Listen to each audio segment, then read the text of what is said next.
Welcome back. So today's video ay i-share ko sa inyo yung reasons kung bakit ko mas piniling i-activate yung aking RCBC credit card. So dalawa kasi guys na pinag-iisipan kong i-activate, yung RCBC JCB Platinum ko at saka yung PNB Mastercard Platinum. So unang-una na kinonsider ko guys is yung credit limit. Kasi ang taas ng credit limit na binigay sa akin ng RCBC, 7 digits, while yung PNB, 6 lang. And kung i-check ko, kalahati lang nung credit limit ng RCBC, yung binigay ni PNB. So, syempre, alin yung pipiliin mo? Syempre, doon ka na sa mas mataas yung credit limit, di ba? Kasi the higher the credit limit, the higher the purchasing power, di ba? And tiningnan ko naman guys pagdating sa annual fee. So meron lang silang 600 pesos na difference. So si RCBC JCB Platinum 3,600 ang kanyang annual fee, while si PNB naman ay 3,000. So hindi pa naman ganun kalaki, sobra yung difference unless umabot na siya ng 1,000. So 600 pesos still reasonable. So, pangalawa guys is yung cash advance. So, typically, di ba, ang alam natin is cash advance, yung i-convert mo yung credit limit into cash at saka yung cash advance through withdrawal sa ATM gamit yung credit card. So, magagawa mo rin yan sa RCBC credit card, pero may pangatlong option kay RCBC, yung Only Pay feature nila. So, ang kaibahan lang nito is hindi ka kasi pwede mag-transfer ng pera from your RCBC credit card papunta sa sarili mong bank account. Dapat ang pagtatransferan mo ay hindi under your name.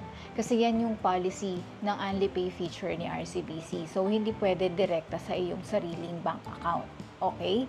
So, trinay ko na to guys, actually. So, ang ginawa ko, nag-borrow kasi ako ng 5K. So, ang ginawa ko, hindi sa GCash ko, kundi sa GCash ng pinsan ko. So, doon ko, yung GCash niya, yung inilagay ko doon na recipient ng pera.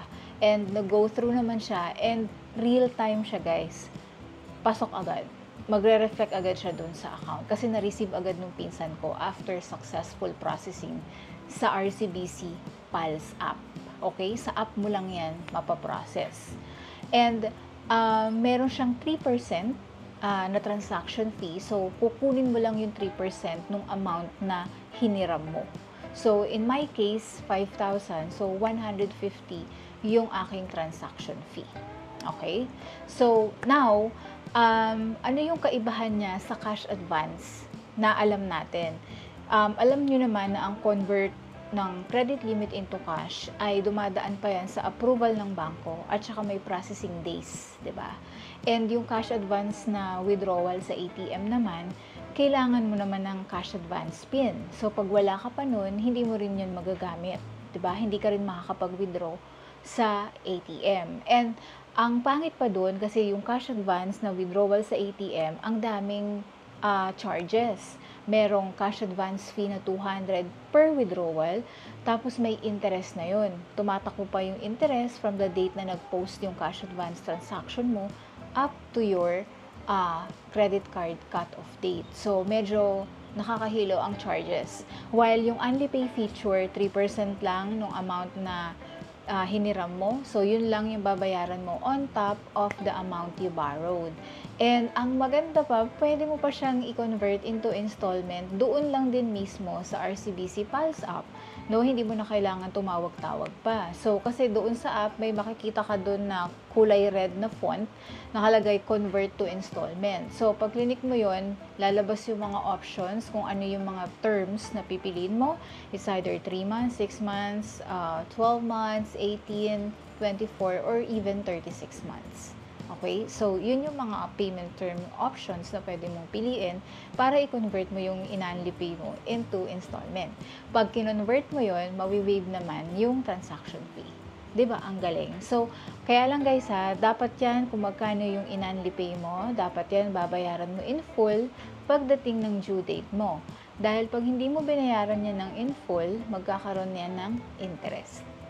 Okay? So, yun. That's the feature na isa pa sa nagustuhan ko sa RCBC. And although JCB, yung credit card na binigay nila sa akin, widely accepted na rin naman siya, guys. No? Hindi lang siya sa Japan pwede gamitin. And ang dami na ring stores na nag-accept ng JCB.